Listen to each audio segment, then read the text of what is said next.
자, 이제 목사님이 기도하고 예배 함께 드리도록 하겠습니다. 기도하겠습니다. 하나님 감사합니다. 오늘도 주일 허락하여 주시고 하나님을 예배할 수 있도록 허락해 주심에 감사를 드립니다. 집중해서 하나님을 예배하는 귀한 시간이 될 수 있게 아버지께서 인도하여 주옵소서. 예수님의 이름으로 기도드렸습니다. 아멘. 우리 사도신경하고 우리의 신앙을 고백하도록 하겠습니다. 나는 전능하신 아버지 하나님 천지의 창조주를 믿습니다. 나는 그의 유일하신 아들 우리 주 예수 그리스도를 믿습니다. 그는 성령으로 잉태되어 동정녀 마리아에게서 나시고 본디오 빌라도에게 고난을 받아 십자가에 못 박혀 죽으시고 장사된 지 사흘 만에 죽은 자 가운데서 다시 살아나셨으며 하늘에 오르시어 전능하신 아버지 하나님 우편에 앉아 계시다가 거기로부터 살아있는 자와 죽은 자를 심판하러 오십니다.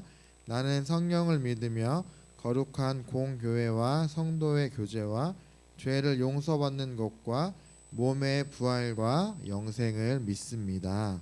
아멘. 오늘 우리에게 주신 하나님 말씀은 창세기 12장 1절에서 4절, 그리고 15장 1절에서 6절, 17장 5절에서 7절 말씀입니다. 목사님이 하나씩 읽어주도록 할게요. 먼저 창세기 12장 1절에서 4절 말씀 목사님이 먼저 읽겠습니다. 여호와께서 아브라함에게 이르시되 너는 너의 고향과 친척과 아비의 집을 떠나 내가 내게 보여줄 땅으로 가라. 내가 너로 큰 민족을 이루고 내게 복을 주어 내 이름을 창대하게 하리니 너는 복이 될지라. 너를 축복하는 자에게는 내가 복을 내리고 너를 저주하는 자에게는 내가 저주하리니 땅의 모든 족속이 너로 말미암아 복을 얻을 것이라 하신지라. 4절. 이에 아브라함이 여호와의 말씀을 따라갔고 롯도 그와 함께 갔으며 아브라함이 하란을 떠날 때에 75세였더라. 15장 읽겠습니다. 1절에서 6절. 이후에 여호와의 말씀이 환상 중에 아브라함에게 임하여 이르시되 아브라함아 두려워하지 말라. 나는 내 방패요 너의 지극히 큰 상급이니라. 아브라함이 이르되 주 여호와여 무엇을 내게 주시려 하나이까. 나는 자식이 없사오니 나의 상속자는 이 다메섹 사람 엘리에셀이니이다. 아브라함이 또 이르되 주께서 내게 씨를 주지 아니하셨으니 내 집에서 길린 자가 내 상속자가 될 것이니이다. 여호와의 말씀이 그에게 임하여 이르시되 그 사람이 네 상속자가 아니라 네 몸에서 날 자가 네 상속자가 되리라 하시고 그를 이끌고 밖으로 나가 이르시되 하늘을 우러러 뭇 별을 셀 수 있나 보라. 또 그에게 이르시되 네 자손이 이와 같으리라. 아브라함이 여호와를 믿으니 여호와께서 이를 그의 의로 여기시고. 마지막 17장 5절에서 7절 말씀 읽겠습니다. 이제 후로는 내 이름을 아브람이라 하지 아니하고 아브라함이라 하리니 이는 내가 너를 여러 민족의 아버지가 되게 함이라.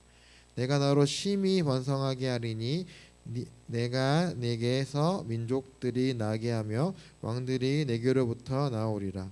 내가 내 언약을 나와 너 및 네 대대손손 사이에 세워서 영원한 언약을 삼고 너와 네 후손의 하나님이 되리라. 아멘. 오늘 설교의 제목은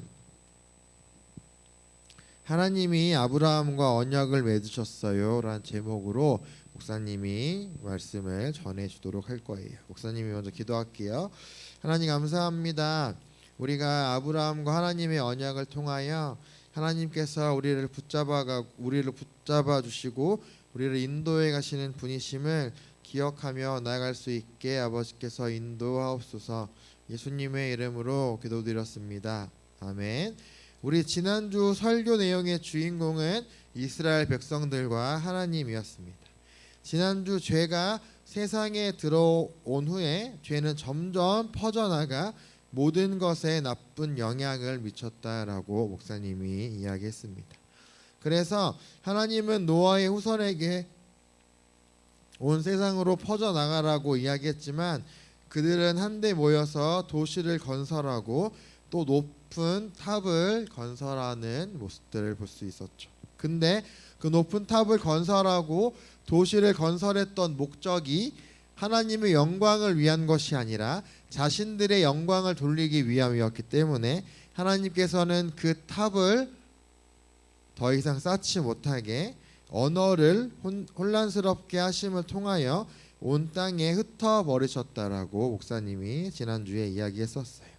그래서 오늘 이야기의 제목은 하나님이 아브라함과 언약을 맺으셨어요 라는 제목으로 목사님이 설교를 할 건데, 하나님이 노아의 후손인 아브라함에게 어떤 약속을 해 주셨어요. 오늘 우리는 아브라함에게 하신 놀라운 약속에 대해 배울 거예요.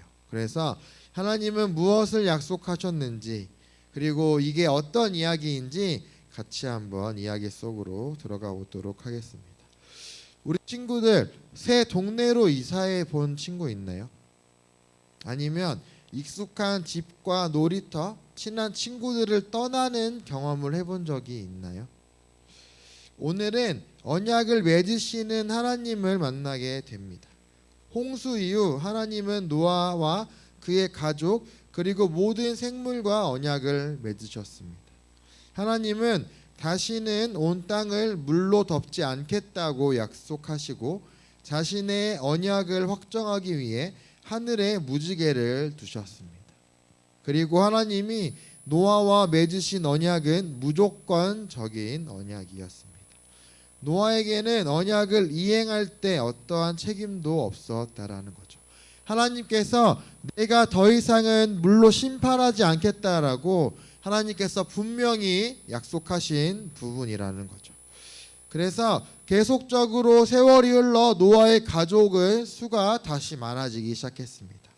노아의 아들 셈도 자식을 낳았고 셈의 10대 손, 그러니까 10번째 사람이 아브라함입니다. 아브라함은 사레와 아버지 데라 그리고 조카 롯과 함께 가나안을 향해 길을 떠났습니다. 하나님은 아브라함이 75세가 되었을 때 하나님은 그에게 가족과 고향을 뒤로하고 하나님이 지시하신 곳으로 가라고 명령합니다. 하나님은 아브라함에게 어디로 가는지 알려주지 않으셨어요. 우리 친구들은 가보지 않는 곳으로 하나님이 가라고 한다면 네 하고 바로 갈 수 있나요? 하나님은 아브라함의 자손 중 한 명을 통해 온 세상에 복을 주겠다는 언약을 아브라함과 맺으셨습니다. 믿음으로 아브라함은 순종하며 하나님의 말씀을 따라 하나님께서 가라고 하신 그 땅으로 나아가는 모습을 보게 됩니다. 그래서 하나님이 아브라함과 맺으신 언약은 무조건적 언약이었습니다. 처음에 목사님이 이야기했던 것처럼 하나님이 노아와 맺으신 언약도 무조건적 언약이었죠. 이 무조건적 언약이라는 것은 아브라함과 하나님이 동시에 맺은 언약이 아니라 하나님께서 아브라함에게 일방적으로 내가 너에게 복을 주겠다, 내가 너를 축복해 주겠다라고 맺으신 언약이라는 것을 분명히 이야기하고 있습니다. 아브라함의 시대에는 두 사람이 계약을 체결할 때 동물을 반으로 쪼개어 놓고 양 당사자가 그 사이로 걸어가며 만일 내가 계약에 따른 책임을 다하지 않으면 이 죽은 동물과 같이 될 것이다라고 말하게 되어 있었다라는 거죠. 그런데 이번에는 연기나는 화로와 타오르는 횃불만 동물들 사이를 지나갔다라는 거죠. 이것은 하나님만이 이 계약을 지킬 의무가 있음을 보여주신 거라고 이야기하는 겁니다. 99세가 되었을 때에도 아브라함에게는 여전히 자녀가 없었습니다. 아브라함에게 자녀가 하나도 없는데 하나님은 아브라함의 자손이 하늘의 별과 같이 많아질 것이다 라는 약속을 하셨다라는 거죠. 99세의 나이에 자식을 낳는 게 쉬울까요? 그렇지 않습니다. 그렇기 때문에 하나님께서 약속했던 별과 같이 많은 자손을 주겠다라는 이 약속을 하나님은 어떻게 지키셨을까요? 하나님은 언약을 진지하게 생각하셨습니다. 하나님은 언제나 약속을 지키시는 분이십니다. 하나님은 아브라함의 이름도 아브라함으로 바꾸어 주셨습니다. 아브라함은 여러 민족의 아버지란 뜻을 가지고 있습니다. 하나님은 아브라함을 통해 온 세상에 복을 주겠다고 약속하셨습니다. 하나님은 누군가를 아브라함의 자손으로 보내실 계획이었는데 그분이 바로 예수님이십니다. 예수님을 통해 이 땅의 모든 민족이 복을 받게 되었다라고 이야기하는 거죠. 영상을 보고 말씀을 계속 이어가도록 하겠습니다.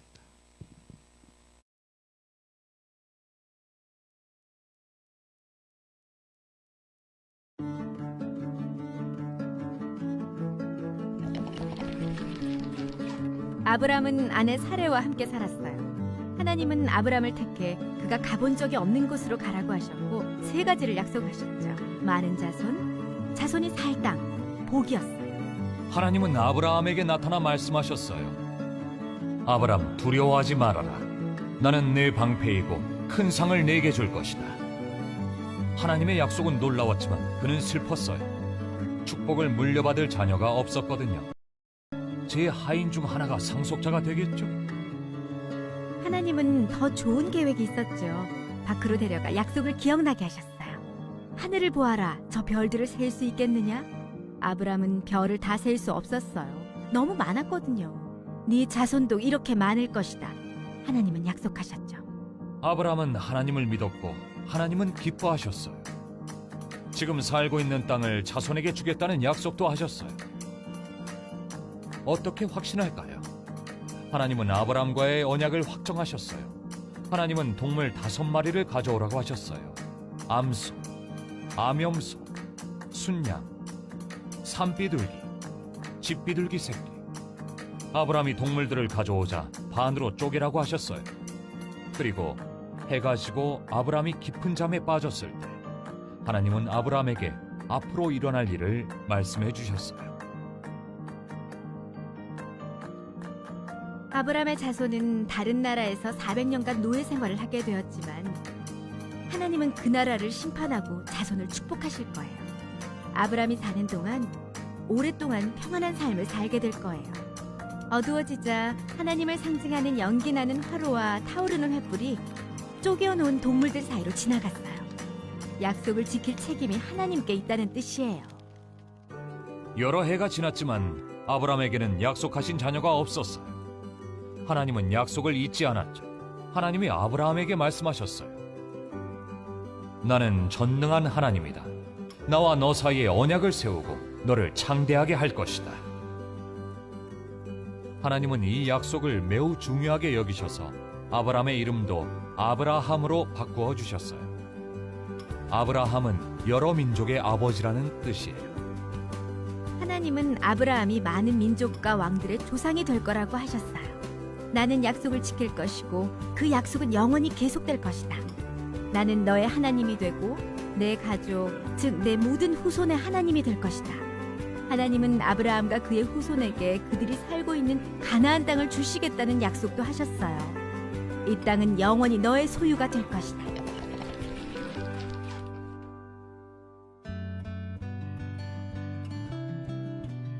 하나님은 아브라함을 부르셔서 고향을 떠나 다른 나라로 가라고 하셨고 아브라함을 통해 온 세상에 복을 주겠다고 약속하셨어요. 하나님은 예수님이 하늘나라를 떠나 이 땅에서 아브라함의 자손으로 태어나게 하셨어요. 예수님을 통해 땅의 모든 민족이 복을 받게 되었답니다. 하나님은 무엇을 약속하셨나요? 하나님은 하나님의 백성에게 복을 주겠다고 약속하셨습니다. 하나님은 아브라함이 많은 세대의 조상이 될 것이며 그의 자녀와 자녀의 자녀가 다른 사람들을 축복하게 될 것이라고 약속하셨습니다. 하나님은 아브라함을 통해 온 세상에 복을 주겠다고 분명히 약속하셨습니다. 하나님은 아브라함과 그의 자손을 통해 온 세상에 복을 주겠다고 다시 한번 이야기하는 부분을 보게 됩니다. 하나님은 예수님을 믿는 사람은 누구나 예수님의 죽음과 부활을 통해 의로움을 얻게 하심으로써 하나님의 약속을 지키셨습니다. 하나님은 언제나 약속을 지키시는 분이십니다. 하나님은 아브라함에게 훗날 그의 자손을 통해 무슨 일이 일어날지도 말씀하셨습니다. 또 영상 하나 보고 목사님의 말씀을 정리하도록 하겠습니다.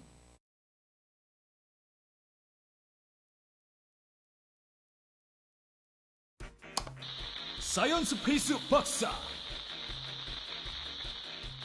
성경에서 하나님은 아브라함에게 아들을 주겠다고 약속하셨어요. 제가 예언하건대 언젠가는 말과 마차에 풍선을 달고 달까지 갈 수 있을 거예요. 성경에서 하나님은 아브라함이 열방의 아버지가 될 거라고 말씀하셨어요. 제가 예언하건대 언젠가는 배고플 걱정이 사라질 겁니다. 먹는 바지가 나올 거거든요. 배고프세요? 그럼 바지를 드세요. 성경에서 하나님은 그의 백성들을 결코 버리지 않겠다고 약속하셨어요. 제가 예언하건대 쓰레기통 모자가 정말 대중적이고 실용적인 것이 될 거예요. 감사합니다. 우리의 미래를 위하여.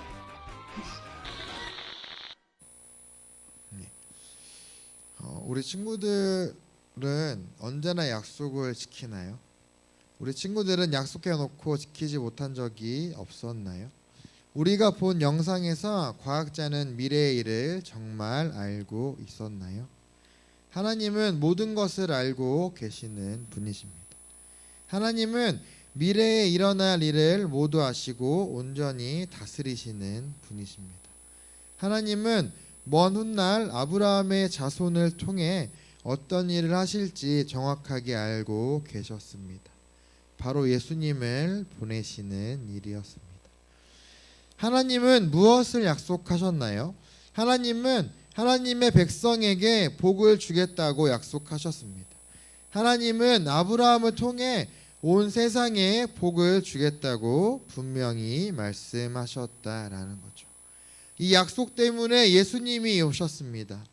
예수님은 십자가에서 죽으시고 3일 만에 죽은 자 가운데서 다시 살아나셔서 우리의 죄값을 치르셨습니다. 예수님을 믿는 모든 사람이 죄를 용서받게 해주시기 위해서였습니다. 우리 친구들 이런 예수님을 믿나요? 예수님이 십자가에서 죽으시고 우리의 죄를 용서해 주시는 분이심을 믿는지 목사님이 한번 물어보고 싶습니다. 그래서 우리 친구들은 항상 예수님을 기억하며 하나님 말씀 가운데 온전히 나아가는 우리 기쁨의 교회 유초등부 친구들이 될 수 있었으면 좋겠습니다. 우리 친구들 그렇게 할 수 있죠. 우리 친구들 그렇게 아버지 앞에 온전히 예수님의 십자가를 기억하며 나아갈 수 있었으면 좋겠습니다. 기도하도록 하겠습니다. 주님, 저희가 아브라함의 모습처럼 하나님의 말씀에 순종하고 어떠한 상황 가운데도 하나님의 말씀을 믿으며 하나님께 영광 돌리며 하나님을 바르게 예배하고 하나님을 찬양하는 매일의 삶을 살며 예배자의 삶을 살도록 인도해 주세요. 예수님의 이름으로 기도드립니다. 아멘. 우리 광고 목사님이 광고 하나만 하고 축복 기도하고 예배 마치도록 할 텐데 이제 코로나 단계가 2단계로 내려가서 더 많은 우리 친구들과 함께 예배 드릴 수 있게 되었습니다. 그래서 우리 친구들 다음 주부터는 더 많은 친구들이 함께 모여서 예배할 수 있었으면 좋겠습니다. 마지막으로 목사님이 축복 기도하도록 하겠습니다. 이제는 우리 구주 예수 그리스도의 은혜와 하나님의 크신 사랑과 성령님의 교통하심이 하나님의 말씀에 순종하며 하나님을 믿고 하나님께 영광을 돌리고 하나님을 바르게 예배하며 하나님을 찬양하고 매일의 삶을 예배자의 삶을 살기를 바라는 우리 친구들과 우리 친구들의 가정 위에 영원 무궁토록 함께 있을지어다. 아멘.